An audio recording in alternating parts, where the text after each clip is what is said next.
O plenário do Supremo Tribunal Federal retomou hoje o julgamento da medida provisória que restringe a possibilidade de responsabilizar agentes públicos durante a pandemia da Covid-19. Os ministros decidiram que os atos de agentes públicos têm de seguir critérios científicos. Nesta quinta-feira, a sessão do plenário do Supremo começou com a eleição por acesso remoto do ministro Alexandre de Moraes para o Tribunal Superior Eleitoral. Ele passa a ser membro titular do TSE a partir desta terça-feira até maio de 2022. Ele assumirá a vaga da ministra Rosa Weber, que já terá completado o segundo biênio no TSE. O ministro Alexandre de Moraes recebeu 9 votos e lembrou o papel da Corte Eleitoral no fortalecimento da democracia.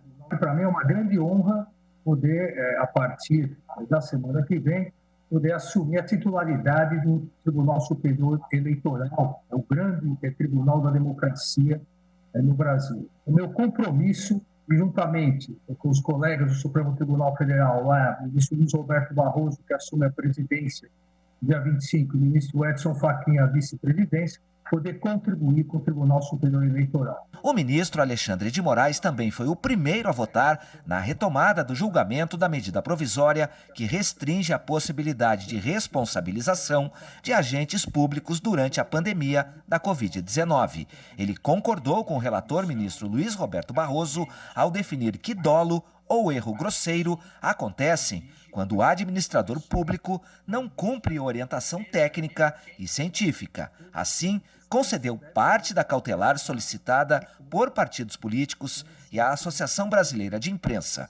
Mas Moraes avançou ao votar pela exclusão do termo somente, previsto no artigo 1º do texto da medida provisória e também o inciso 2 do mesmo artigo. E suspendo parcialmente a eficácia do artigo 1º, dando aqui uma declaração parcial de inconstitucionalidade com redução de texto, retirando do texto do artigo 1º o termo somente. Exatamente em virtude das considerações que fiz, me parece que poderia causar insegurança jurídica a manutenção dessa obrigatoriedade de que os agentes públicos somente poderão ser responsabilizados na esfera civil e administrativa. Os ministros Edson Fachin e Rosa Weber acompanharam o voto do relator.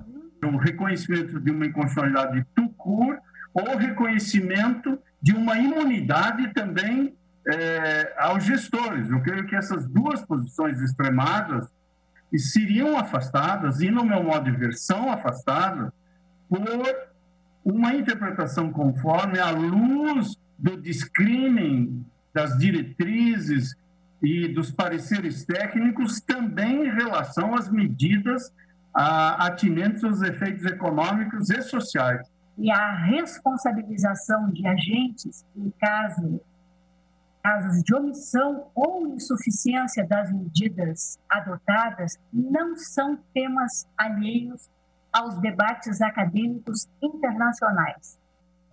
E quem também acompanhou a sessão de hoje e traz mais detalhes para a gente é a consultora jurídica da TV Justiça, Karina Zucolotto. Oi, Karina. Boa noite. Olá, William. Boa noite. Dia de julgamento único aqui no Supremo Tribunal Federal, né? Mantida a MP do governo federal, mas com observações. Com observações, William. Os ministros concluíram o julgamento que foi iniciado na quarta-feira, na sessão plenária de ontem, encerrado com o voto do ministro Luiz Roberto Barroso, que acabou sendo seguido hoje pela maioria dos ministros, ficando vencido apenas o ministro Marco Aurélio, que entendia que essas ações elas não eram cabíveis, eram inadequadas, tendo em vista que se trata de uma medida provisória. Ele votou no mesmo sentido que ele tem votado mesmo quando relator de outras ações que questionam medidas provisórias. Como as medidas provisórias ainda têm que passar pelo crivo do Congresso Nacional, o ministro Marco Aurélio, em meio dessa pandemia, acha temerário o Judiciário dar uma decisão antes mesmo do Congresso Nacional se posicionar. Então, ele disse que as ações eram inadequadas, mas vencido nessa preliminar. Ele concedia a ordem, a liminar, para suspender todos os efeitos dessa medida provisória. Mas ele ficou vencido sozinho porque a maioria dos ministros que se formou votou no mesmo sentido do ministro Luiz Roberto Barroso. Para o ministro Luiz Roberto Barroso, a medida provisória ela é constitucional, mas deve ser interpretada da seguinte forma: erro grosseiro, que é uma das formas para se afastar essa irresponsabilidade dos agentes públicos, deve ser interpretado como todo aquele ato administrativo que viole aquelas recomendações, por exemplo, dadas por organismos internacionais ou nacionais, baseados em critérios técnicos e científicos. Então, ele disse, toda aquela ação de um servidor público, de um funcionário público, que viole a saúde ou a vida das pessoas ou o meio ambiente equilibrado e que não siga essas regras técnicas, pode sim haver uma responsabilização. Então, nesse sentido, acabou ficando vencedora a tese do ministro Luiz Roberto Barroso. O ministro Alexandre de Moraes e Carmen Lúcia concordavam com essa interpretação também, mas avançavam um pouco mais no voto, mas acabaram vencidos também, isolados. Para que haja a manutenção dessa interpretação, eram precisos no mínimo 6 votos e esse quórum foi alcançado para além desses 6 votos. Muito bem. Muito obrigado, Karina, pela sua presença aqui. Eu que agradeço.